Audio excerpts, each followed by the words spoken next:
All right, guys, so we're going to be on 6-3. You have the slides, and then your worksheet right here will be posted, should have been posted this morning at 8 a.m. So let's go ahead and get started with today. Now, bear with me. Like I said, there's a lot of information in this unit. So we're going to roll through this, and we're going to work through your worksheet together. All right, so let's start with our warm-up question. So what four things, we talked about the analytical engine yesterday.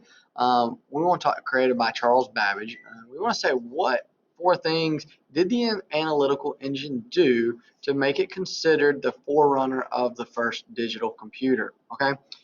Now, those four things, if we remember, to be considered a computing device, it's got to take in input, take in raw unprocessed data as input, process and store that data, and then send it out as output information. So those four things again are input, process, storage, and creating output. What is the most basic unit of memory storage? That would be a bit, spelled B-I-T. What was the first microprocessor called? That is the I-4004, and it was created by Dr. Ted Hoff.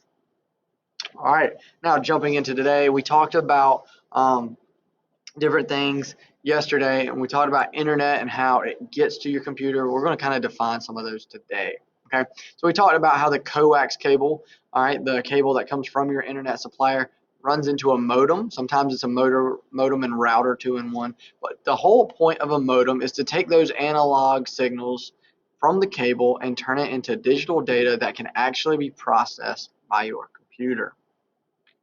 Another device that does this, you can think of like a radio. A radio takes the waves sent throughout the air, those radio waves, processes those waves, and then puts it out in the sound of form, the music you're listening to, or the talk show, whatever that is. So that is another example that you could see or something similar in your home. Now we're going to talk about some hard drives today, and we're going to focus on the differences and the characteristics between the two different types of hard drives. We have the solid state drive, and we had the hard disk drive. Now make sure you take a notice to kind of see and look at the components here, right? The solid state drive is much smaller. You don't really see any moving parts. Whereas the hard disk drive is generally much larger. You have this disk here that spins and then an arm. A lot of people say it looks like an old school record player or maybe a CD player, and I could definitely see why that is. So there are two types of hard drive. You have the SSD, which is this one here, and the SSD has fewer moving parts, which means it's less likely to break or be damaged. It also generally operates faster. It can boot your computer up quicker, but they tend to be more expensive, right? Convenience such as speed and those smaller, more unified parts makes it more expensive. Meanwhile, the hard disk drive has multiple moving parts, which makes it more likely to break, can generally make it a little bit slower, but because of the bulky size and stuff, you can generally, they go ahead and say, hey, we're going to beat you somewhere, and that is there's generally more storage space on a hard disk drive. Make sure you know the difference between the two of those. All right, now how does the hard disk drive work? I'm trying to make sure I don't skip any of your questions here looking at the worksheet. So that hard disk drive works, that platter there, the one that looks like a CD, the platter spins around, all right, and is controlled by an actuator here in the center that controls that spinning. And then this arm right here is the read-write arm. It either is reading information to communicate back to the computer, or it is writing that information based on if you're telling it, hey, I want you to open this and show it to me, reading, or hey, I've worked on this, I want you to save it so I can access it later. Then it would be written onto the hard drive. All right, continuing on, we are to RAM, or random access memory. So what does RAM stand for? Random access memory. All right, this is your short-term memory access, okay? Every time your computer is shut off, random access memory is erased. So for example, you don't have to worry about it now with Google Docs, but say you're working on something in Photoshop and you just close it out without saving, or someone unplugs your computer.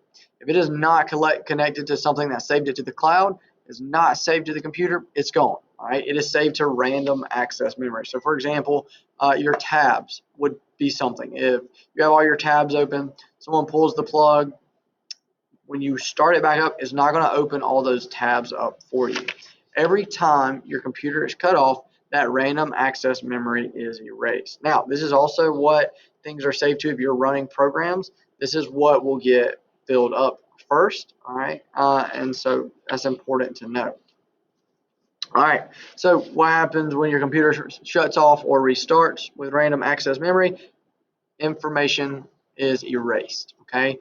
That is stored in RAM, okay? Erases every time your computer is shut off or restarts. It erases the information off of RAM.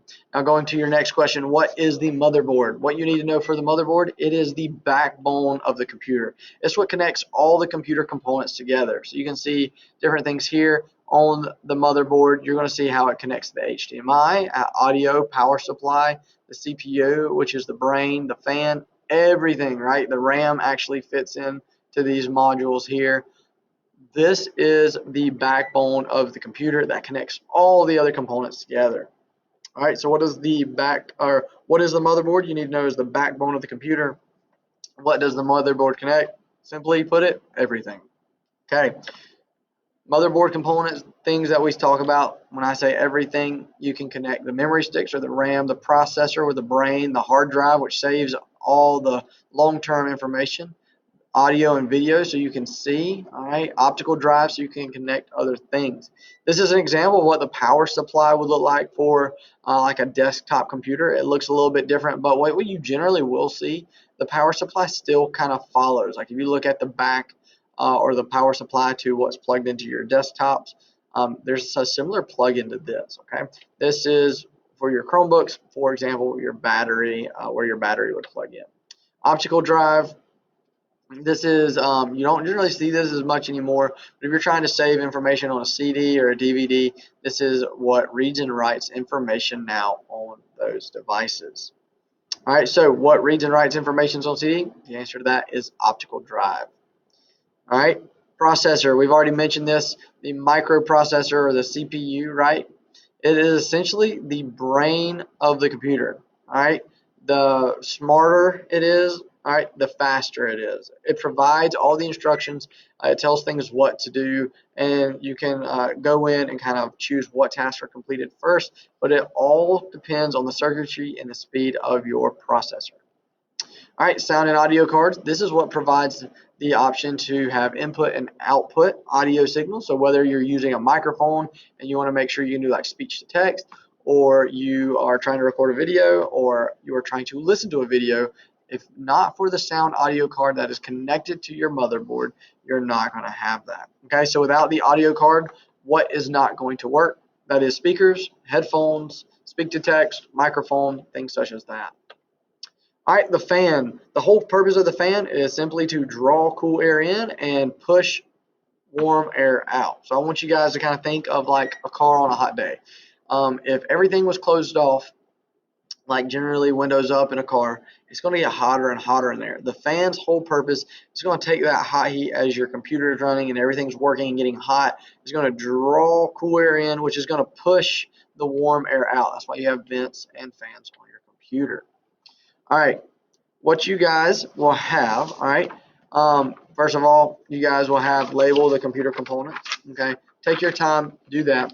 And then what I want you guys to do, I want you to kind of look up and find a computer device. I want you to sketch out and color 5 of these computer parts on one blank piece of paper that you have. So get a blank piece of paper, get the colored pencils, make sure you put them back, organize them, put them back how you found them, guys, because that does come out of my pocket. So make sure you put it back, but you're going to sketch out 5 computer parts that we have covered today in class and describe the function of each of them. Now, when I grade this, I want to be able to look at that and be like, that's a motherboard, right? Or that's RAM. Like, I want to be able to identify it, and I want you to describe what the function is of that you have sketched out. All right. Now, to submit that, what you will do in the Google Classroom, you're going to email yourself, take that picture with your phone or by holding up with the camera here, and then you're going to submit that picture in the Google Classroom by emailing it to yourself using Gmail. Okay. Now, aside from that, once you're done, you will also turn it into the sub, just in case. Sometimes it's easier to just grade paper copies and then look through all the submissions. Okay. All right. I'll make sure to add a place for you to add that and get that sketch done. Okay.